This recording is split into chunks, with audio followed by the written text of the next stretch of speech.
Thank you. Thank you so much, Mataji, for. So I was told you are very, very sincere, and I was given a very amazing background from Vaishnav Prabhu and Krishna Purna Mataji, that how all of you are very sincere, dedicated, and he gave me a topic: self-care to selfless service. So what I'll do now, I'll briefly share 3 things with you, and then maybe we can have some discussions. So first I want to share with you what is the meaning of this phrase, self-care to selfless service. This is actually for leaders, and because you are leaders in one way or the other, you are responsible for some important service. So I am hoping this will appeal to the leader within you. Self-care to selfless service. So after decoding or unzipping this file, self-care to selfless service, and the second topic we'll discuss is the 4 aspects of self-care and what exactly we could do so that we are cared for. And then third topic, which is most important, but I don't know how much time I'll be able to give it, is one magic principle. If you start practicing now, your life would be completely different. Extremely powerful. It is culturally, it's radically countercultural, but tremendously life-changing and incredibly performance-enhancing. That one principle I want to share in the end. For the 3 topics. What exactly is the phrase? How do we take care of ourselves? And finally, what is that one take-home magic sutra? Okay, so we'll begin with the first topic. What do we mean by this? Self-care to selfless service. ISKCON leadership, devotees in Bhagavatam classes, everyone always talks about selfless service. Srila Prabhupada rendered selfless service. Now what happens with many devotees, sincere devotees, is they begin with a lot of selfless service. Sincerely they serve. But somewhere, I don't know about manner, because I haven't stayed here, but I've traveled other places and I've been in Chopadi temple. We have seen people who sincerely render selfless service, but after some time they become cynical.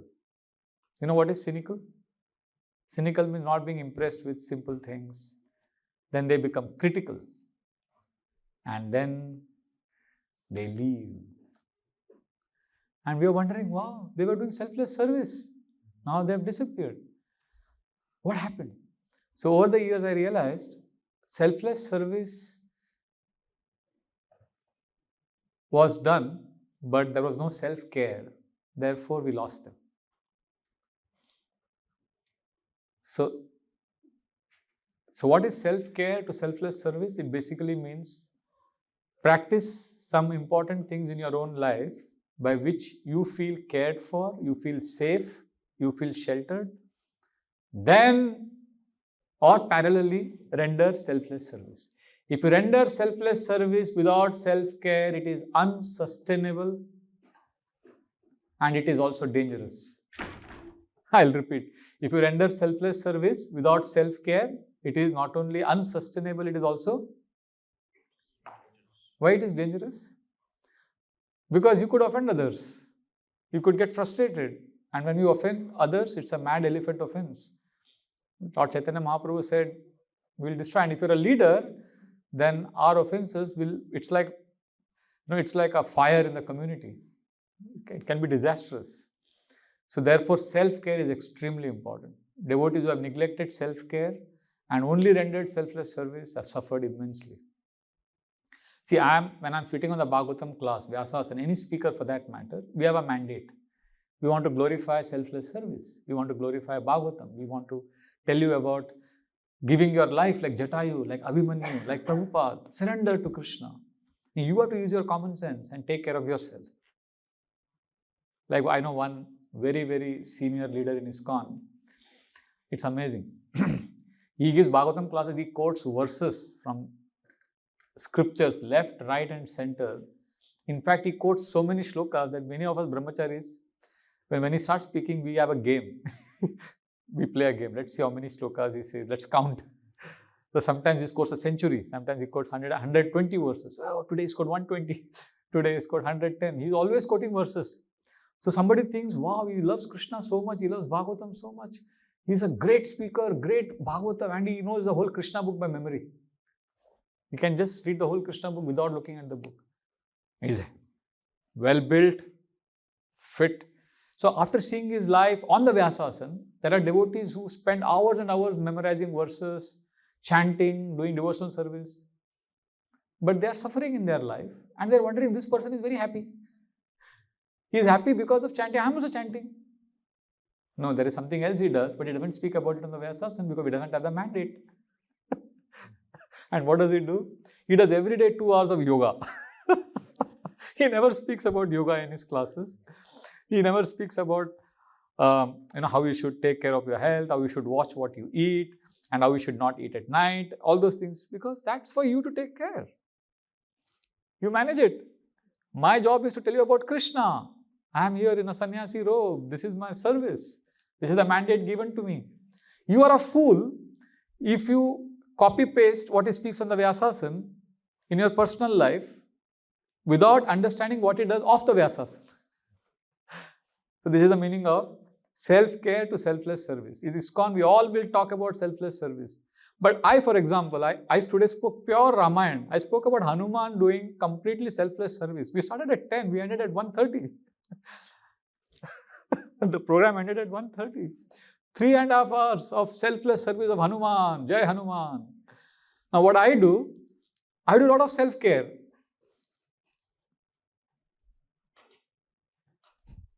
I spoke so much about selfless service of Hanuman, but I did my pranayam after the class. I did journaling. I was looking out of the window and relaxing. I played Hare Krishna Kirtan and was sitting on my chair for half an hour. All that I did after the class. So there is self-care. So selfless service without self-care is unsustainable and dangerous. It's very important to remember. And whenever you see any devotee like this who's speaking pure devotional service, please know he's going to sell you, give you 100% pure Krishna consciousness. You use your common sense and take care of yourself. Don't just copy-paste everything as it is, what he speaks on the Vyasasana to your life without applying it, learning how to apply it according to time, place and circumstances. So this is the first topic I wanted to cover. Self-care to selfless service. We live in extremes. Selfishness. Only selfish. Right? Then you come to ISKCON, we hear selfless service. Selfishness is bad. Selflessness is unsustainable. So the middle path is self-care. If you have self-care, then you can move towards selflessness. Extreme is very dangerous. Like one extreme in ISKCON is integrity. Lord Ram teaching integrity. Integrity means I have taken a vow to chant 16 rounds. I will chant. What I have said, I will do it. That is integrity. That is one extreme. High standard. The other extreme is hypocrisy. Hypocrisy means I say I will chant 16 rounds, but I don't chant. That is hypocrisy. Integrity and hypocrisy. We forget that there is something in the middle which is called honesty. Integrity and honesty, the difference is integrity is you do what you say. Honesty is you say what you do. So if I am not able to chant, I tell someone I am not able to chant my rounds. That is honesty. So we don't have a space for honesty because we are fearful of being judged. So we are either promoting integrity, talking about integrity, trying to practice integrity, or then slip to hypocrisy. There is no place for honesty. Either we are selfish or we are trying to be selfless artificially. There is no middle path for us. So self-care is in that space. Take care of yourself because nobody else will. We have limitations. On the Vyasasana, I'll only speak about Shuddha Bhakti, Hanuman doing pure devotional service. But of the Vyasasana, I did my yoga, I did my pranayam, I wrote my journals. I called my mother. Now, when I was in a yatra with my Guru Maharaj some years ago, every day morning for 2 hours he was talking to his father. His father was 96 or 97 years old. Every day 2 hours, because Vrindavan morning is America, night time. So I think he was talking to him and he was giving him a lot of love and affection for 2 hours every day. And then in the evening, he was doing pure Krishna Katha, Vrindavan pastime for 3 hours every day in the yatra for 10 days. And not once did he say that I spoke to my father today or yesterday and I speak to him every day for 2 hours. He didn't speak that because he is there to give us Krishna. We have come to the program to receive Krishna.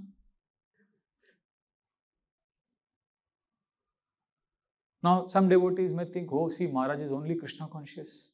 He's only giving us Krishna. He's only Krishna. So then what we do, many of us foolishly, we disconnect from our families. Diwali, we won't go to their house. We won't. That's what we have done in our immaturity, as a new brahmachari.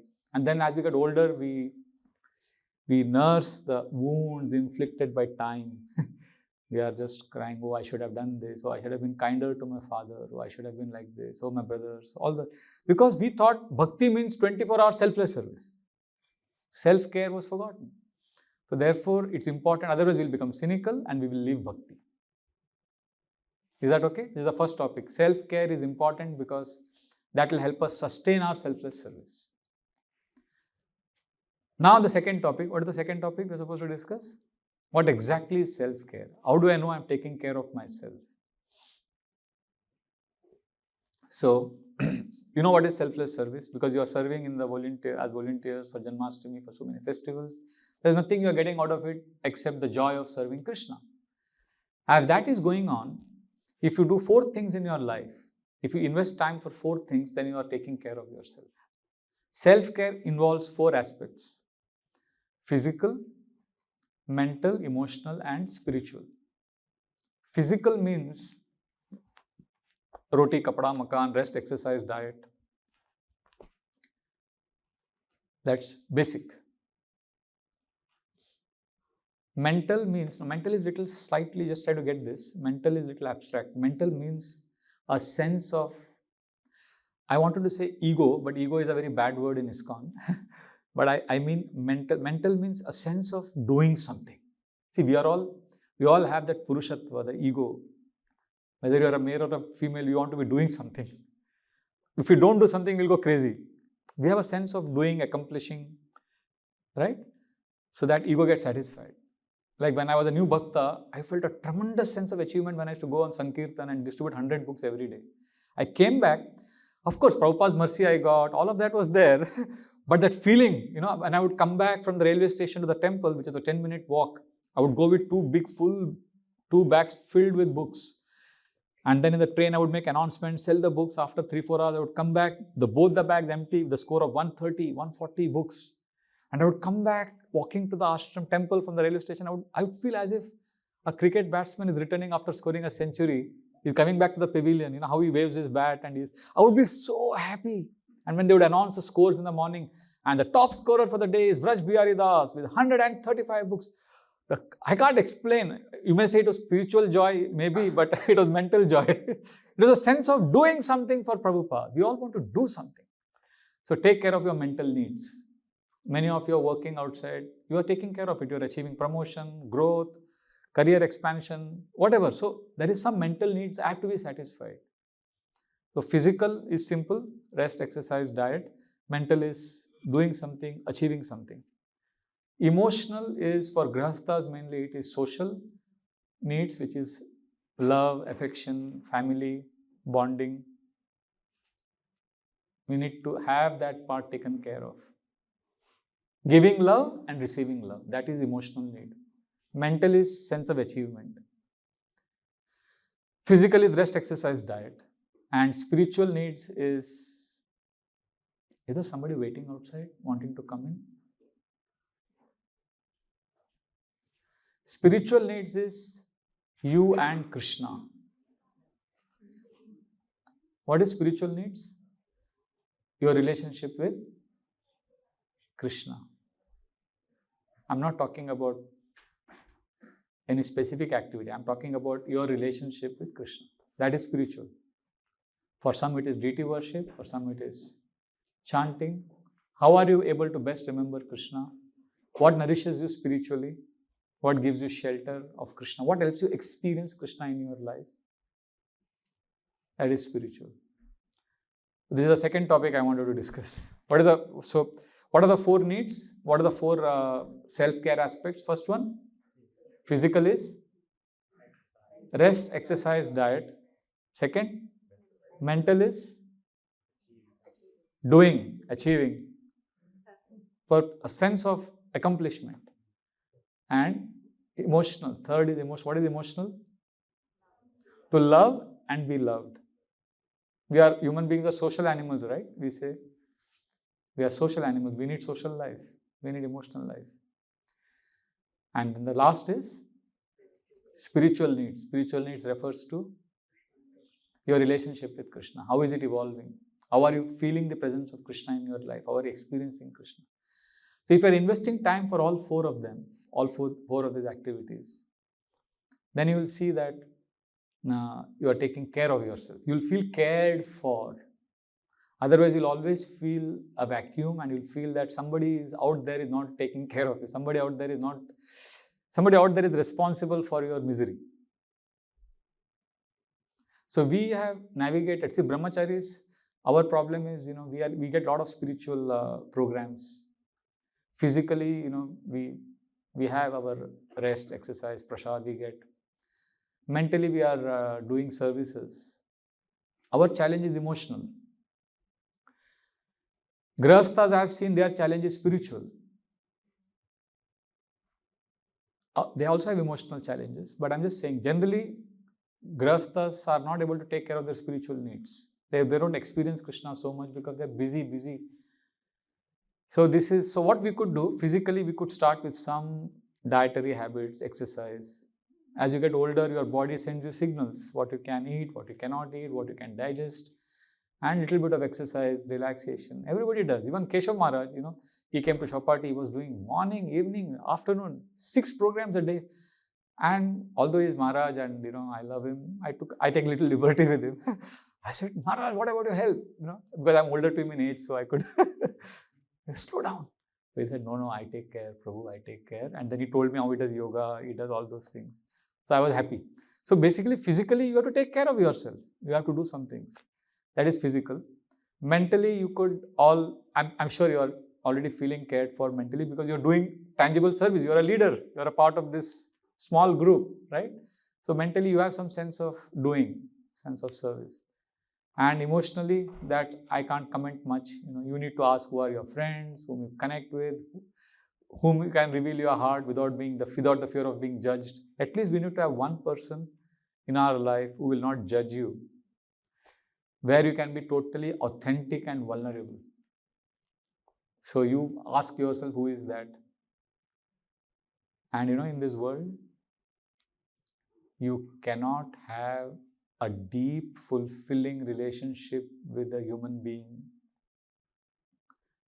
unless you give something about yourself to that person, or you share something about yourself to that person, by which he can potentially destroy you. But it doesn't do it, of course, because there is love, there is trust. So if you have that one person in your life with whom you can bear yourself completely, knowing that he won't harm me, then you are emotionally safe. So I had a relationship with my Guru Maharaj, a very official, formal, Guru Maharaj ki jai, and dancing in Guru Pujas, offering flowers. But few years ago, one day, I sat with him for 2 hours and I shared so many things, and that was very intense because there was some issue that had happened. And after that whole meeting, I came back feeling completely accepted and not judged. That time I realized the power of fulfilling the emotional needs. I realized, wow, here is one person who hasn't judged me for the mistakes I made. Do we have one person like that in our life? If no, we need to look for someone and then have relationships, have friends like that. That's emotional needs. Physical, mental, emotional. Spiritual is hearing, chanting, deity worship, Bhagavatam. There is a lot of variety. So this is the second topic. So 3 topics I wanted to discuss. The first one was, what is the meaning of self-care to selflessness? For that, I gave the example of the sannyasi who speaks Krishna book, chants 150 verses in the class, but what he does secretly, 2 hours of everyday yoga and never talks about it. So that is a classic example of self-care leading to selfless service. He is a classic example of somebody who is practicing self-care and moving towards selfless service.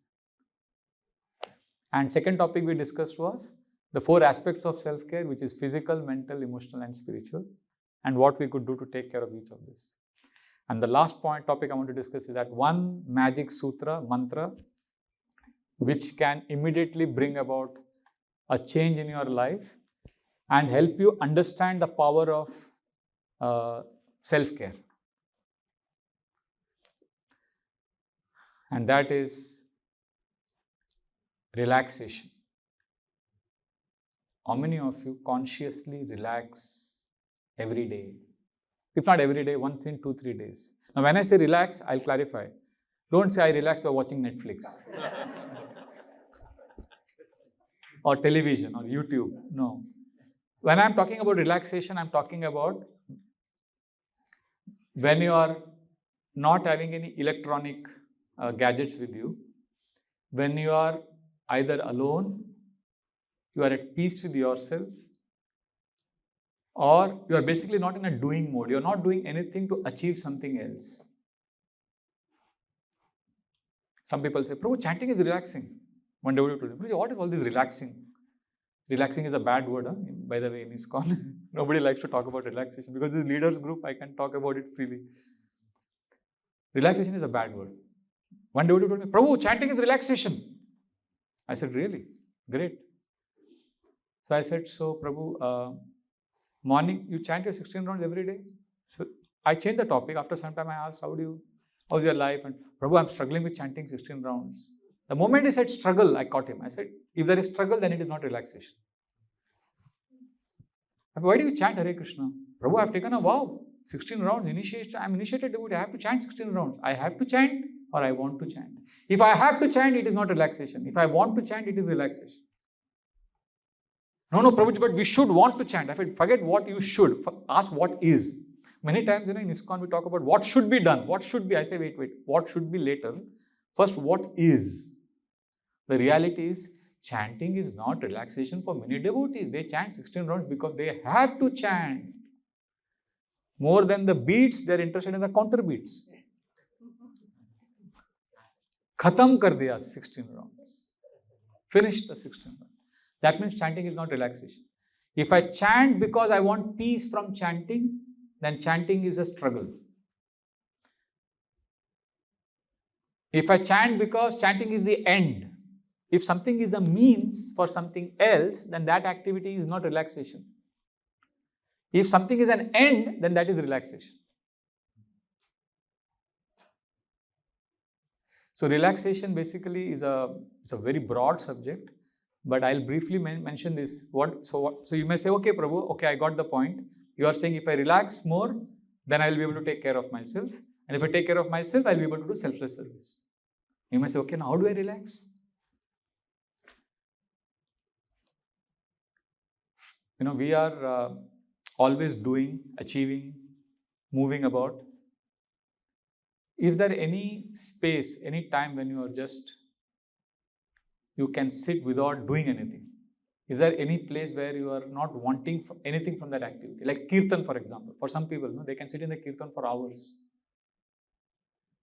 I know one devotee, he just plays Kirtan and he just relaxes. And when we hear this, we think, I should also do this. Then it becomes a struggle for you. I give journaling seminars. Tomorrow also I'm doing a journaling workshop. So people will say, okay, Prabhu, I want to start now. How many minutes should I write every day? So I'm chuckling to myself as I'm telling him, you can start with 10 minutes. Okay. For that 10 minutes, poor fellow, it's a struggle for him. So it's not relaxing him. And he is hoping.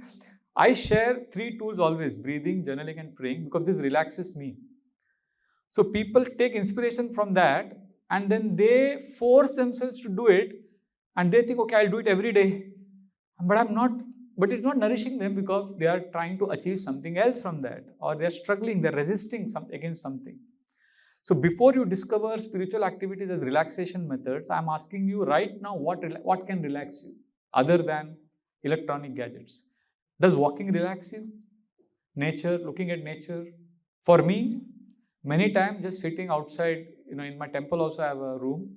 Here also there is a room they have given me. I look out the window, look at the trees, the gentle rustling of the leaves, just being present, looking at the water, looking around, just being mindful, relaxes me. and recharges me, reinvigorates me, and I'm so blissful and peaceful, and then I'm able to do my services better. So ask yourself, what is it for you? It may not be directly spiritual. We are not talking here right now what should be relaxing, and then that again becomes a struggle. If I say only this should be relaxing, and you are saying, okay, but it is not. Then what is relaxing? Prabhu, for me, cooking is relaxing. Great, cook more. Prabhu, for me, making garlands is relaxing. Do that more. What relaxes you? Try this. Where, again, don't, and if you have a target, okay, Prabhu, I relaxed for 20 minutes today. Tomorrow I'm going to relax for 25 minutes. You're keeping an alarm for relaxation. Then again, the more you are quantifying, struggling, resisting, the more you are unrelaxed. Do you get what I'm saying? Actually, to understand relaxation, you need to be in a relaxed state. If you are trying to figure out and trying to get everything, sort out everything, then you're struggling. So I will end with this, then we can have some discussions. Self-care to selfless service means look at devotees, how they are taking care of themselves, and take inspiration from that, which is off the Vyasasana. And what they speak on the Vyasasana is for your, which of the 4 needs they are taking care of when they are giving lectures? Spiritual needs. But physical, mental, emotional, if you really like that devotee who is giving Bhagavatam class, then take inspiration from him for physical, mental and emotional needs by understanding what he does after he gets off the Vyasasana. That is the meaning of self-care to selfless service. Self-care will sustain your selfless service. Otherwise, self-care will lead us to extremes of selflessness and then selfishness. And that's why devotees leave. Second topic was 4 needs or 4 aspects of self-care, which is physical, mental, emotional and spiritual. Physical means rest, exercise, diet. Mental means a sense of doing, achieving. Emotional is to love and be loved. And spiritual is our relationship with Krishna, experience of Krishna. And these are the 2. And the third topic was that one mantra you can start immediately applying in your life is relaxation. You may say, Prabhu, but if we speak about relaxation, people will become lazy. Nobody will do service. That's why we are telling the whole world, we are telling the secret group here. You relax, you be connected to yourself, you feel, and then you'll be empathetic to others. You know, I started speaking a lot about relaxation because of two things that happened in my life. I won't get into the details. One very senior Mataji in our congregation, she's a very professionally trained psychologist. In one seminar for our leaders in the community, you know Gauranga Prabhu, right? Gauranga Prabhu sitting next to me, and this Mataji was making a presentation, and she said, every week I get a phone call from at least one devotee, ISKCON worldwide, who is contemplating suicide. So then Gauranga Prabhu raised his hand. He said, Mataji, you meant somebody calls you, right? I mean, it's not, did you say devotee? She said, yes, devotee, not any human being who calls you. And Gauranga Prabhu was like shaken. Even I was shaken. And then I started thinking, what is this? And she was very candid. And this I can share only in a leadership forum. You know, I can't share this amongst masses because then they get bewildered. So we are living, so we don't know how to relax because we are performing bhakti also out of obligation. Whenever there is obligation and struggle, there is no relaxation. I love to travel nowadays because traveling I'm able to do a lot of extra chanting and hearing without agenda. There's nobody to immediately call me for something. So I'm not in the ashram. So when I'm when I'm coming to London, I completed my 16 round. Then I said, what to do now? I took out my bead bag. I said, now I'll just chant. And those extra rounds are so nourishing because there is no obligation to finish. Now you may say, okay, Prabhuji, I'll start with extra rounds. How many extra rounds should I chant? Again, you are not going to relax. if I give you a number and if you fix it. It may not be chanting for you. It may be journaling for you. It may be, I don't know. It could be, there is one Prabhu I know. He does a very, generally, we are very gender conscious in India. I've very rarely seen men knitting. And he loves to do that. He takes all these clothes and he's always doing this. He says that gives him so much of relaxation. And he's not ashamed of it. He's quite happy about it. And I felt this is it. We need to learn what relaxes us, which is, when I say relaxation, please, very important clarification. It should not be life alienating. It should be life enhancing. You cannot say, I am relaxed when I take liquor or when I smoke. No, that goes without saying. What we mean by relaxation is any activity or any state of being which could be either spiritual or quasi-spiritual. Quasi-spiritual is Quasi. Quasi is not exactly spiritual, but it is not Maya also. Like walking. For me, walking is not transcendental activity, but it is somewhere. It is not spiritual, but it is not material. You see, yoga may not be spiritual, but it is not material. It is not Maya. So you find out what relaxes you. Hare Krishna. So I have concluded my small presentation. If there are some questions, I know I have challenged some of your. This is radically counterculture, tremendously life-changing, and incredibly performance-enhancing relaxation. Hare Krishna. And you say, okay, Prabhu, I'll relax now. I'll sleep extra 3 hours. Yes, sleep is a very, very important part of relaxation, but sleep is not everything. Can you consciously, in your awakened state, sleep, in the sense not do anything, relax? Then you are relaxing. Then if we think we have a heavy meal, then we go to sleep, and then we think I'm relaxed, but I'm not relaxed, I'm agitated. That's because, see, the simple test of relaxation is, when was the last time you woke up in the morning feeling fresh, inspired, enthused and rested? And yes, as soon as you get up, you are like jumping and ready to. That means you are relaxing well. So you have answered the question. I know many devotees who say that, Prabhu, when I get up, I run for Mangalarti, but I run out of determination. It's like I have to go. It's all, so they're struggling. Hare Krishna. Any comments or questions? Yes, Prananda Prabhu, please don't, you can correct me. You can pull my ears. Thank you very much for your interest. One question with the writer would be, and you mentioned the point about relaxation from knitting a jumper, making a flower, doing what something you enjoy. Gardening, yeah. Gardening, whatever. Earth, I've seen people, the earth, it's very healing. Like we clean our hands with water, but even earth is very clean, purifying. So, yes, it is whatever you enjoy doing, that's your relaxation. Often in running temples, we have so many services which need to be done. And service leaders, team leaders, they need certain things get done. And some of those items may not be knitting a jumper. So how do we kind of balance out giving service where someone may not necessarily be so enthusiastic, but it's something that needs to get done. So how do we balance out that? Because to maintain and manage the whole support structure for running a temple, it's incredibly complicated, and because if you give everyone an opportunity, I think as a brewer, I'll relax, I'll just have some rasgullas and chow my browns, and I'll be happy. That's why we don't discuss this amongst the masses. This is for the leaders. Yeah. So you are saying, if I understand your question correctly, you are saying, if we talk about relaxation, how do we manage a big temple? Is that what you are saying? Yes, it is.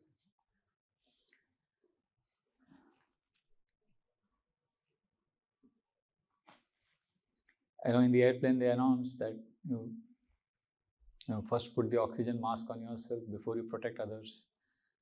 If you don't learn swimming, if you're not a proficient swimmer yourself, you cannot protect others from drowning. Why are you managing a temple ultimately? Is it to manage the temple, or is it to engage everyone in Krishna's service? Is it to give Krishna? If it is managing an institution because it has to run, then it's a material activity. If you're in the consciousness that this is an opportunity for people to get Krishna, experience Krishna, this is service to Krishna, this is for them to experience Krishna, then we are Madhyam Adhikari, otherwise we are Kanishta Adhikari. So Madhyamadikari is one who wants to give Krishna. So if you are wanting to give Krishna, then you will take care of those persons, people, and according to their inspiration, you will engage them in various projects, various services. But if you're only running from pillar to post, meeting ends, every day deadlines, then without remembering Krishna, without that experience of Krishna, then it's unsustainable. And it's also dangerous because we'll end up committing offenses. His Holiness Niranjan Swami Maharaj, he made a very beautiful, he has written a book called Taking Care of Krishna's Devotees. It's a highly recommended book. And he speaks about when he was a new bhakta, the temple had to be run, the temple had to be managed, so many things had to be done. And they were incredibly busy. They had to do many things. But he says, I could do all of that because Traya Prabhu, I think, I don't remember the name, Traya Prabhu, he was the temple president. He says, he consistently proved to me and showed to me by his actions that I am more important for him than what I can do for him. I'll repeat. What did Traya Prabhu show him by his behavior and words? What did Traya Prabhu show him by his behavior and words?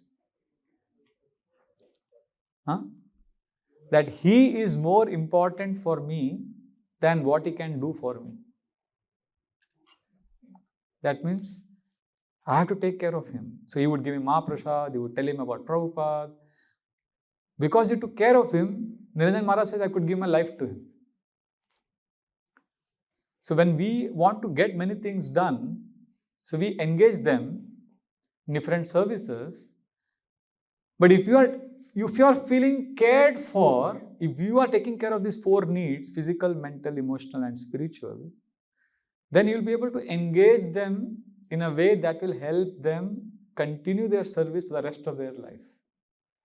Otherwise, you will use them as a resource. I don't know if what I'm saying is making sense. If we want to take care of people, we want them to serve and manage the temple not just this year, we want them to do it for the rest of their lives. Then we need to first take care of ourselves. We need to see that my physical, mental, emotional, spiritual needs are taken care of. Then I take care of their physical, mental, emotional. I cannot take care of physical, mental, emotional, but I can at least engage them in Krishna service, but be there for them. All of that will make sense only if I am feeling cared for. What happens in many communities I have seen during my travels is a leader is not cared for, he is not taken care of his own physical, mental, emotional needs. He is not taken care of his spiritual needs, he is not cared for, he is not balanced, his life is not in rhythm, he is not relaxed. So when he is engaging somebody in service, he is pushing him also to be not taking care of his physical, mental. It's like one frustrated person making another person more frustrated. Like, you're not chanting 16 rounds, you should chant 16 rounds every day. I'm chanting every day, you should also chant. What is unspoken is, I'm suffering, you should also suffer. Come on, relax, man. Why are you pushing yourself so much? This has to be done. And he doesn't want to do it, but I'm in anxiety. Who's told you to take that anxiety? Nobody is indispensable here. Nobody. The ISKCON movement will go on. Srila Prabhupada has made a wonderful organization. This movement will run without me. I am convinced I am the doer. How will this temple run without me? I am the leader. You are nobody. Krishna has millions of servants. So, if I am taken care of, if I feel cared for, then I can take care of others. I can manage this temple without, the most powerful tool to manage a temple is detachment. The more you are attached, the more frustrated you get. Detachment is the best way to manage. Not detached. Generally we think detached matlab irresponsible. And when we take responsibility, we become attached. Right? When we take responsibility, we become attached. And when we say we are be detached, then we become irresponsible. But Bhagavad Gita, the art of Karma Yoga, 3rd and 5th chapter is how to be responsible in a detached fashion. That means remembering Krishna, offering the results to Krishna. And we can offer results to Krishna, we can remember Krishna only when we are relaxed. We cannot remember Krishna when we are struggling. Krishna, I want to remember you. Krishna, come into my heart. That's miserable. Krishna is always there in your heart for millions of lifetimes. He's going to be there again. He's going to be always there. Don't struggle. Relax. Mind is wandering. Let my mind come back to the holy name. Relax, relax. Mind, you are there. You got the holy name. After millions of lifetimes, Krishna is there. You get what I'm saying? So I'm not talking about telling the masses. I'm just talking about the leaders. You feel relaxed. Now if you're fearful that all of them are going to take Rasgulla and relax now and not do seva, then that means you're struggling. That means you are insecure. You're fearful. We need to live in a space of trust. Many times in many communities, we don't trust each other. We don't trust ourselves. We don't trust ourselves. We don't trust others. That is the basis of many communities. Oh, Prabhu, what are you saying? Oh, these are rascals. They will not work. I said, come on, you trust them. Nobody is trusting themselves and others.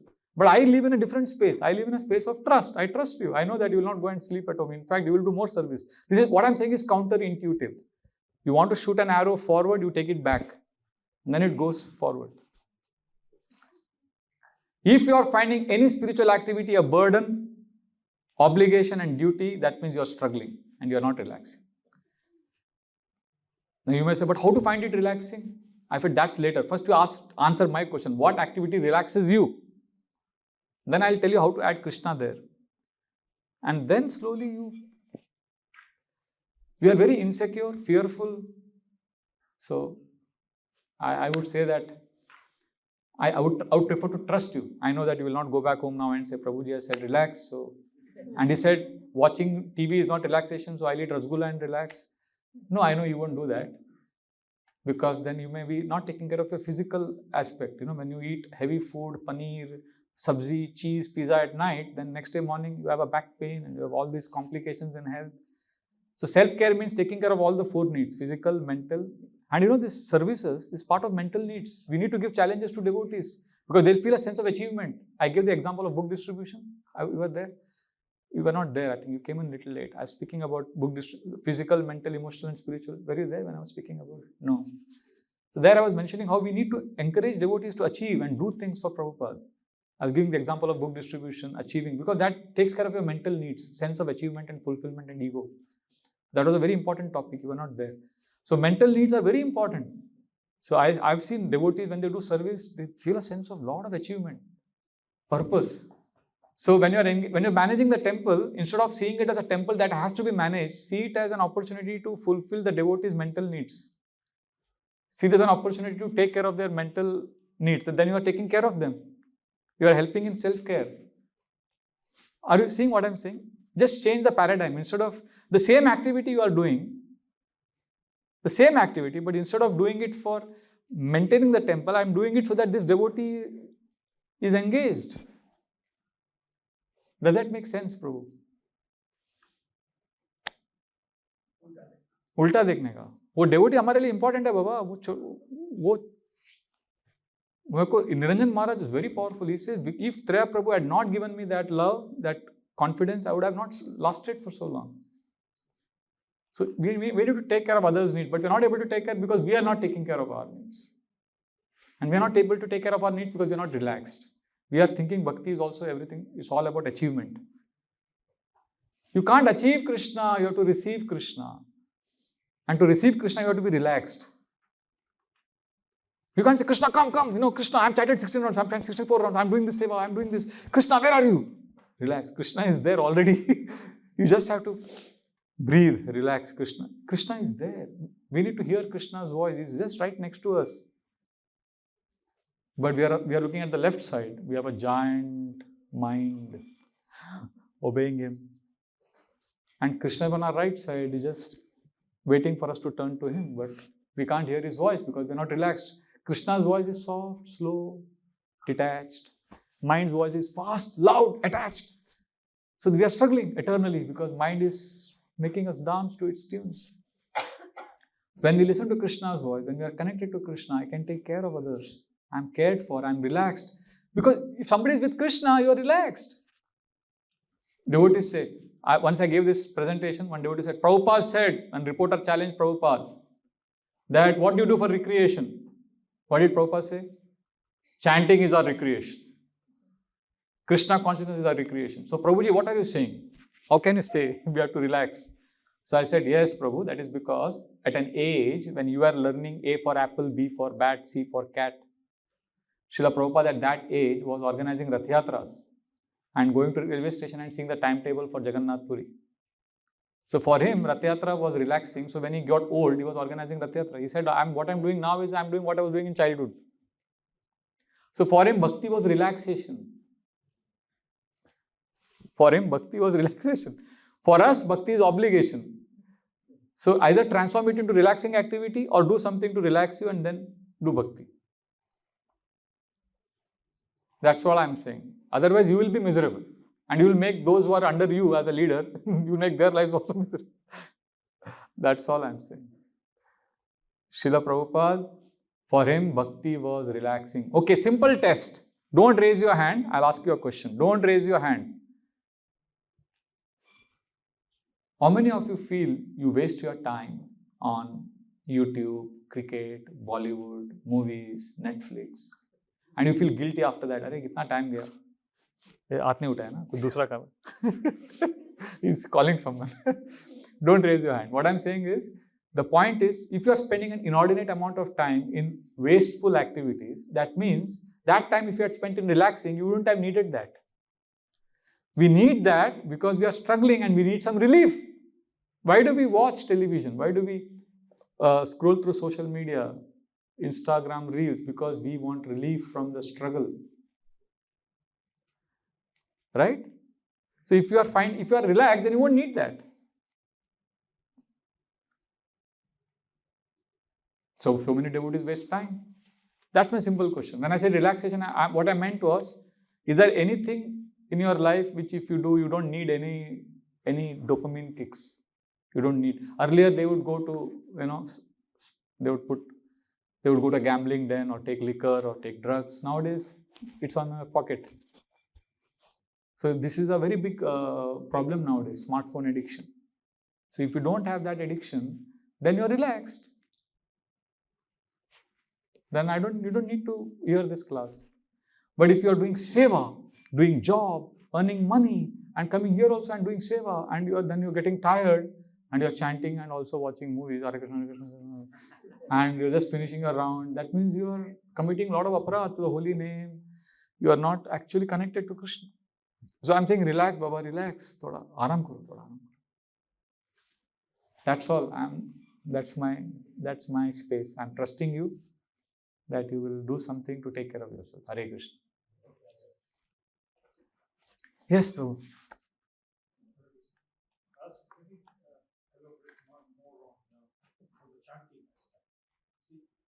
My personal example, I would say that, say, tomorrow I have a wedding, I have this, I have that.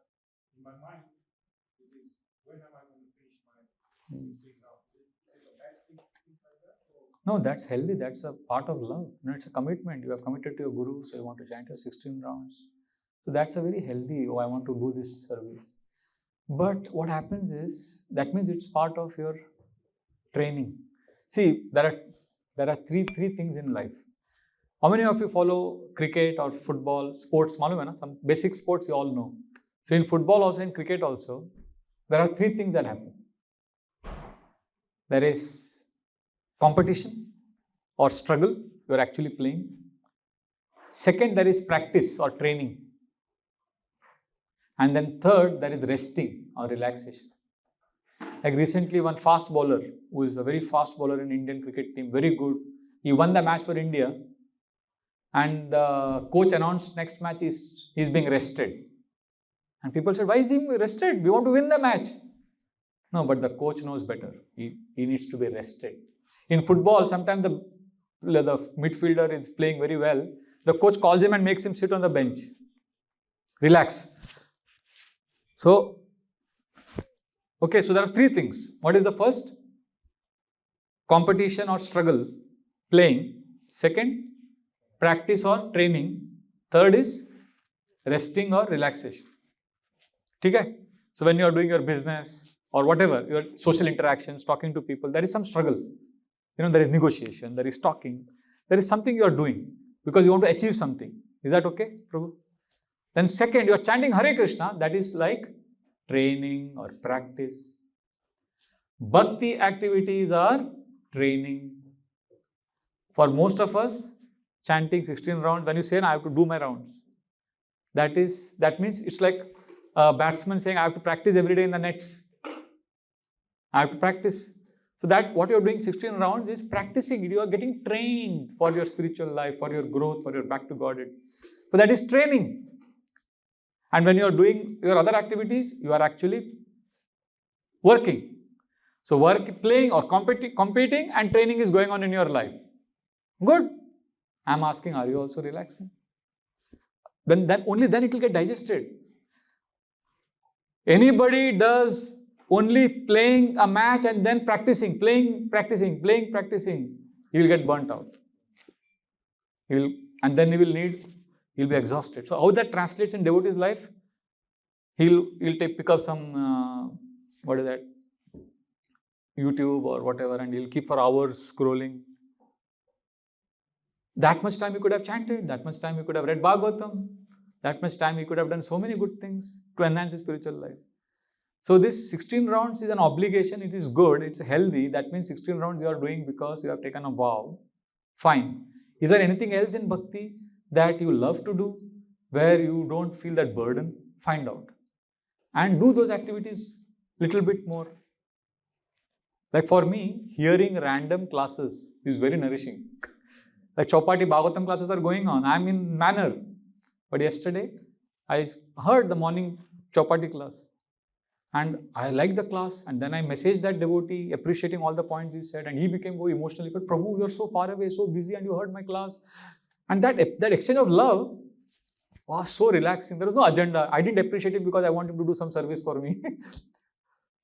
Anything, for me, relaxation is appreciating others, hearing random classes without an agenda, and writing journals. So I do that. And then I'm also serving. So 16 rounds you can do as an obligation, because many of us 16 rounds is an obligation. And Srila Prabhupada knew if he doesn't give that minimum criteria, we won't chant only. Mind is very rascal. But if you chant 16 rounds, do it. But then don't do every bhakti activity as an obligation. Let only chanting 16 rounds be an obligation. Other things you do, which you like to do, then you will be relaxed. Then you will feel cared for. Then you will be able to give others love. Then you will be able to manage the institution nicely. Because you feel happy, right? But if you are burdened, then you will transfer that burden to others. We want to give love, right? We don't want to give stress to others. Already there is enough stress outside ISKCON, right? Outside Bhakti. Anybody here who is so blissful outside that, everybody has some anxiety in their non-Krishna conscious life. So why do you want to add more and more anxiety in Krishna conscious life? Krishna says in the 9th chapter, it's sukham kartum avyayam. It's a happy process. Everything will not be giving up. Some duty has to say, love means there has to be duty also, and there has to be something that you love to do also. So we love Krishna, so I can't say I love Krishna, so I'll do whatever I like to do. No. If I love Krishna, I will do what Krishna also likes. So I will chant my 16 rounds every day because that's a duty. My mother, she didn't like to cook every day at home, but she would do it every day for us, 3 of us. Now I thank her. At that time, I never understood what she was doing. But sometimes she loved to cook for us and feast, and she would feed us. So now when I talk to her, I tell her, Mom, you did so much of duty. And when she said, no, I loved it, but sometimes I was irritated, I was not happy. But I knew that you 3 needed to eat good food. So what I'm saying, I connected that to my chanting. Sometimes I don't like to chant. Actually, I don't like to chant. I'm like struggling. I had a late night, body is paining. No, but Krishna, my mother fed me every day. So Krishna has asked this through Guru, let me chant. So what I do generally, like when it becomes a burden, I follow 4 E's. I try to, when I'm chanting, I make chanting very exciting when I have one of the 4. First is I try to add emotions in my chanting. Krishna, I love you, Krishna. I search for an emotion during chanting. So I may be chanting externally Hare Krishna, but internally I'm searching for an emotion. Because when emotion is there, then chanting becomes blissful. Sometimes I don't find emotion because, our life is, you're tired, exhausted. Like in a relationship with your lover, you may not be very emotional. You may not be always saying, I love you. So I may not be able to say, I love you to Krishna. So chanting may be a drag. Then I put the second E, which is effort. I try to sit straight. Or Hare Krishna, Hare Krishna. So that I want to basically show my sincerity to Krishna. So I'm not able to invest my emotions in my 16 rounds. At least I invest effort. Hare Krishna, listening to the holy name, sitting straight, pronounce properly. So then at the end of 16 rounds, I feel, okay, I am sincere. I feel loved by Krishna because I showed my sincerity. I couldn't invest emotion, but at least I put in effort.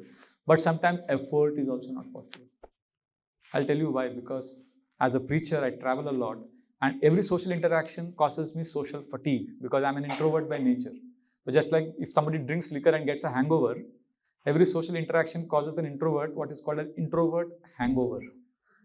So morning I'm drowsy and I just don't want to do anything, but I have Mangalarti, I have chanting. So then what I do, I can't invest emotions in chanting. I can't put effort also. So then I take care of the third E, which is environment. Environment means a sacred space. I rush to, I have an altar, I have my Shaligram Shila, everything. So I sit in front of the Lord, and I may be not struggling. I may be not endeavoring. I may not be putting emotions also, but at least I'm in the environment. Like I keep my Radha Gopinath's photo in my left hand, and I'm like, I'm not putting effort. I'm not even able to put emotions because of the body, mind is tired. Kya kare? What can you do? We are very violent on ourselves and others. Have you done Govardhan Parikrama for 5 hours? Anybody? After 5 hours of Govardhan Parikrama, what happens to your feet? It's paining. And if you come and tell me, Prabhuji, my legs are paining, and if I tell you, you fool, this all, you run. You say, I cannot run, my legs are paining. Hey, be positive, come on, run. You will think I'm violent, isn't it? Similarly, sometimes devotees say, Prabhuji, I'm mentally exhausted. Hey, that's all. Be positive, come on, do more chanting. That's violence. Because his legs are tired, you can't make a person run. If somebody is mentally exhausted, you can't force him to do more bhakti. So what I do, I know that I'm mentally exhausted, I cannot beat myself. I cannot chant now with emotion, nor can I put effort. So at least I create a sacred space. Like one day here at the manor, I rushed for Mangalarati, Japa, whole day was busy, and I had an ecstatic experience. But next day morning, when I woke up, I was so exhausted, and the thought of going down for Japa was so scary for me because I knew I'll have to, some devotees will meet me after 2 years, 1 year, and I can't just not smile at them, not talk to them. I needed a sacred space. So what I did immediately, I took all the photographs. I have Gopinath's photo, my Kuladevi, all the things. I have a paraphernalia, my Shaligram. I put all of that around me and Hare Krishna, struggling. And I created an environment. And then I came to the temple hall only at 5:40 when everybody was chanting. Then nobody will disturb you. So then 5:40 to 7, I was there. And then I came back. Because I need an environment when I can't put emotions and effort. Sometimes all the three are not possible. Like I'm traveling a lot, like one city to another city, and then I'm in a flight next day morning. I'm exhausted. I had to get up early in the morning. Like in US, this happens. Time zones are different. And first time I went to US, I traveled 25 cities in 30 days. It was madness. So I remember a few days it happened that I'm in the flight early morning chanting Hare. I realized, hey, emotions. 16 rounds, no emotions. Effort, no energy. Environment, what environment? It's all, my photograph is in the check-in bag, something is somewhere else, and no energy to live. So all the three are gone. So then I have to show my sincerity to Krishna, right? 16 rounds ka vow liya hai baba. Guru Maharaj, to abhi kya karne ka? But then the fourth E. What is that? Extra rounds. After I complete my 16, Hare Krishna, Hare Krishna, Hare Ram, Hare Ram, Ram Ram. 16 ho gaya. Then Krishna, I'm sincere. See, I'll prove to you now. Hare, I chanted more till the plane landed. I didn't count how many rounds I chanted extra. So that day, also I showed my sincerity. So chanting as an obligation is okay, but somewhere we need to put emotions, effort, or create an environment, or if that is also not possible, some extra rounds. But I know, Prabhu, what you're saying. After so many years also, I'll tell you honestly, for me, I'm chanting every day since 1998, 16 rounds. I cannot say I get ecstasies while chanting, but I will not say that I don't like to chant. I like to chant. But honestly, what I feel is, I feel a sense of shelter. I feel holy name, shelter. But it's not ecstatic. It's a struggle also. There are couples I know, there are people I know who love each other, but it's not that they always have a loving exchange. They fight, they struggle, but they feel sheltered with each other. They know that he is my protector, she's there for me. Similarly, our relationship with the holy name is not that we'll always be ecstatic and blissful. We'll feel a sense of shelter. We'll know that holy name is there for protect me. I belong to the holy name. But sometimes my service to the holy name is not the best. So I tell Krishna, today this is the best I could offer you. I'm sorry, tomorrow I'll chant better. So next day, that. But we need to find some activity in bhakti which will nourish you. I use the wrong word. Forget the whole class. Relaxation was the wrong word. What I meant was, I'll clarify. Otherwise, you'll go back thinking, "Arey, pizza khao, maja karo." No, wait. What I meant was prayer. When I said relaxation, relax and rest, I meant prayer. Prayer matlab, what we mean by prayer is being able to tell Krishna, remember Krishna happily. Krishna, I love you. Krishna, I want to offer my life to you. That is what I meant by relaxation. Now you may say, but how do I remember Krishna? I can't remember Krishna. Mind is wandering everywhere. So wait. Then just be. B-E. That's why I said relax. Be matlab, shanti se baitho, relax karo. Krishna ko, don't try to catch Krishna and put him into your mind and remembrance. Just be where you are, be happy where you are, Krishna will come. That's what I meant by relaxation. And the most important what I meant actually is receive Krishna, listen. Listen not just to lectures. When you're sitting in the temple hall, in front of the deities in Guru Puja or whatever, listen. Not simply to the words. Listen to Krishna. Which means basically something like this. When you love someone and you talk, I love you. And then after you talk, what do? You also listen, right? Do you say, I love my wife or I love my husband so much, because I only talk and he only listens. Is that a healthy relationship only when one person only talks? There is no relationship if one person is only talking, other is only listening. It's healthy when both are listening to each other. So in prayers, we think prayer means I talk to Krishna, I tell all my problems to Krishna and Krishna is listening. No. Prayer means, Krishna, I'm struggling with this, my brother is doing this, Krishna, please, my friend is doing this, please help them, Krishna, I'm doing this problem in the project. After you prayed, don't go, be there.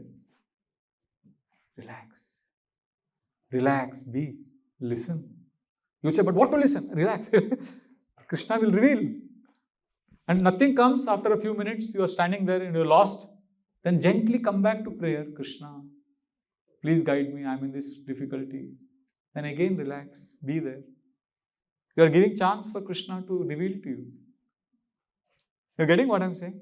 So, if chanting is difficult, then find some activity where you can pray, where you can remember, where you can listen to Krishna.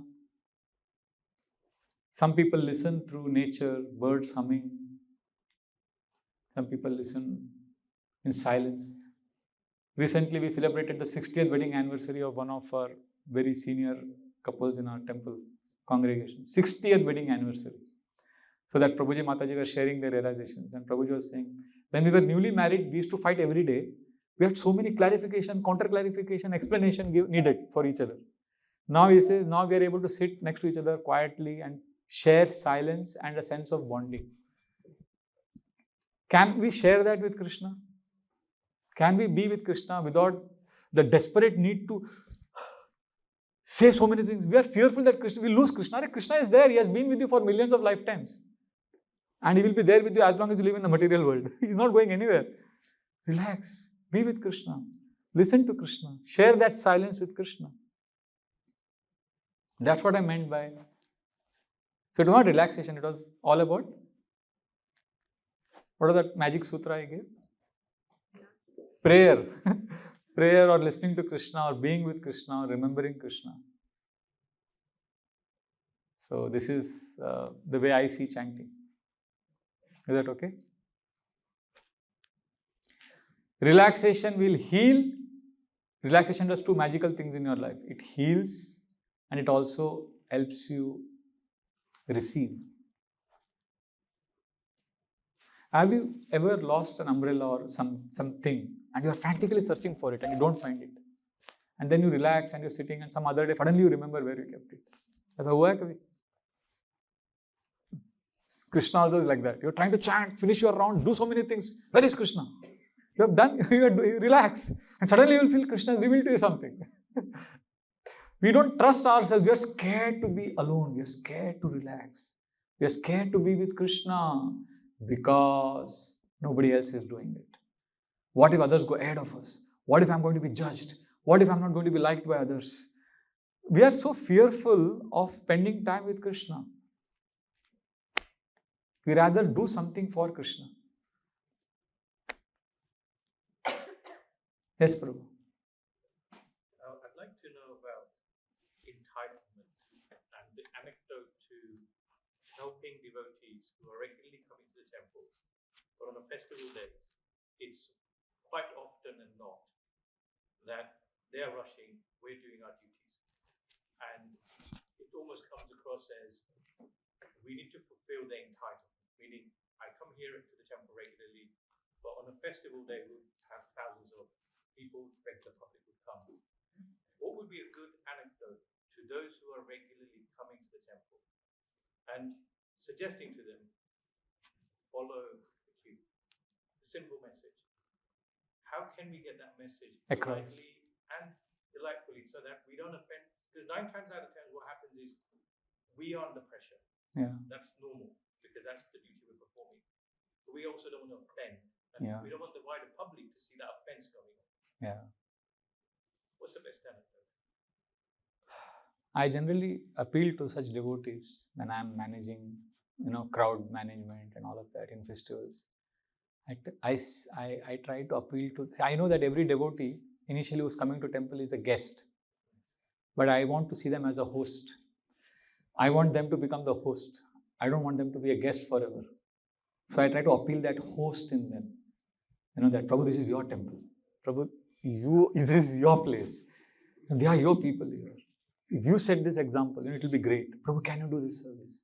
Prabhu, can you just tolerate the line? Can you just be in the line so that others get inspired? Because I see him as, we are together.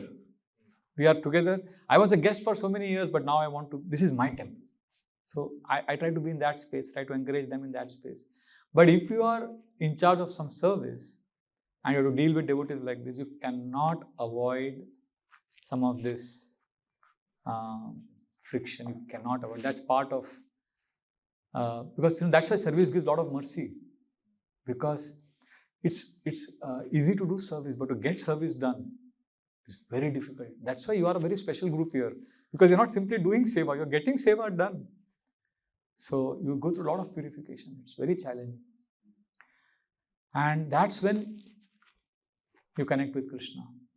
When I joined the temple, my service was to serve the Sunday feast prasadam for all the devotees.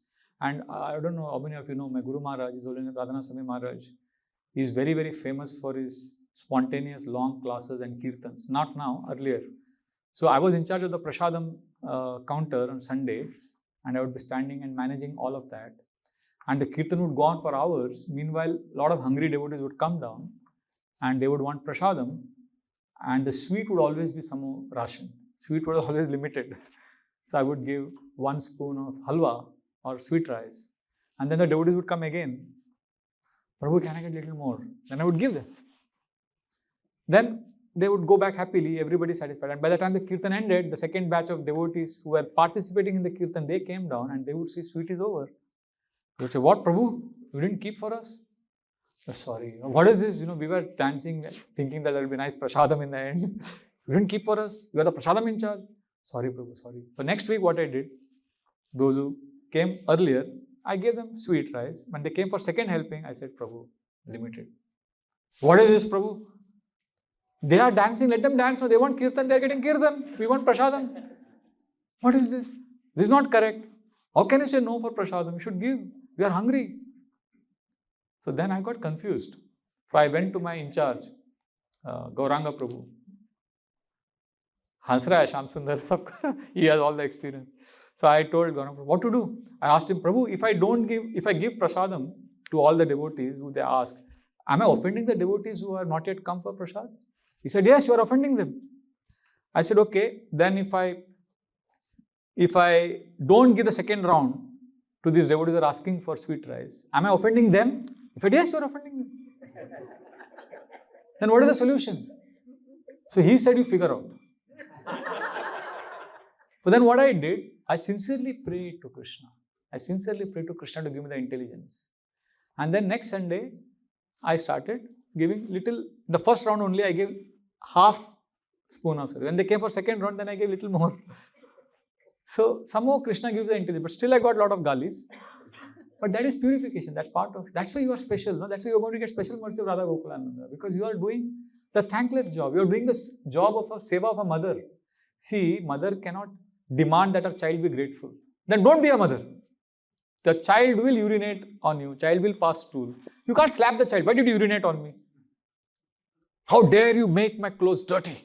How? You nonsense child. No, you gave birth to the child. You can't complain. Then don't be a mother. Don't be a leader if you cannot take what the child gives you. It's a very thankless job. It's a mother's job. And when the child grows up, the child may be grateful. But you are not doing that for that. You are doing because you want to please Krishna. You have got so much love from Krishna, you are giving. It's very painful sometimes when devotees misunderstand. Yesterday I was giving a talk. I was speaking about Bharat's character. Bharat is our hero because Bharat did service to Lord Ram. Very unique service he did. Lakshman was serving Lord Ram very much. But Bharat was carrying a big load. The load of misunderstanding. A lot of people misunderstood him. In Ayodhya, there were two groups. Some people thought he is just doing drama baji. He is not really sincere. So, when Bharat was taking the whole Ayodhya to meet Lord Ram, to get him back, he didn't say, I will take only those who support me and those who think I am good. He took everyone along. Even those. So, in Bhakti, sometimes we get appreciation, sometimes we are misunderstood. Bharat did not say, I will not do service now because I am being misunderstood or I am being not appreciated. So in Krishna consciousness, three things are guaranteed. Service, prasad, and little bit of flack. Appreciation is not guaranteed. So that's the way it is. We'll stop, or is there anything else? Should we stop here? Okay, I hope you don't misunderstand me. I didn't say relax and just... What is the whole point of relaxation? Prayer. Prayer means basically listen to Krishna. Listen means be in a space of being, not doing. We are all doing addicts. You are a doing addict if you constantly have an itch to move, to achieve, to do. There's a siren call, pong, pong, pong, and everybody gets up and runs. So the world is a siren call. Do, keep doing. So we keep running. So we are running for material things. Then we come to Hare Krishna and we are running here also. But in between, we need to pause and ask ourselves, why am I doing this? Who I am doing this for? I am doing this for Krishna. Krishna, I love you. This is for you, Krishna. And then when you pause, you will be amazed by what Krishna reveals to you. Krishna will reveal to you how you can serve better. So don't think this relaxation thing will reduce your service. It is like arrow going back. You will, next year, if you do what I am saying, next year when I come, you will tell me, Prabhu, my service has become 10 times more. My service has increased. I can't imagine I am doing so much service now after I started consciously doing more relaxation. Earlier, before COVID, I was serving maybe 5 to 6 hours a day. Now I am serving 12 hours a day. And I am relaxing also more. It's interesting. It's ironic. It's contradictory. But that's how it is. Hare Krishna. I'll stop here. Okay? Hare Krishna.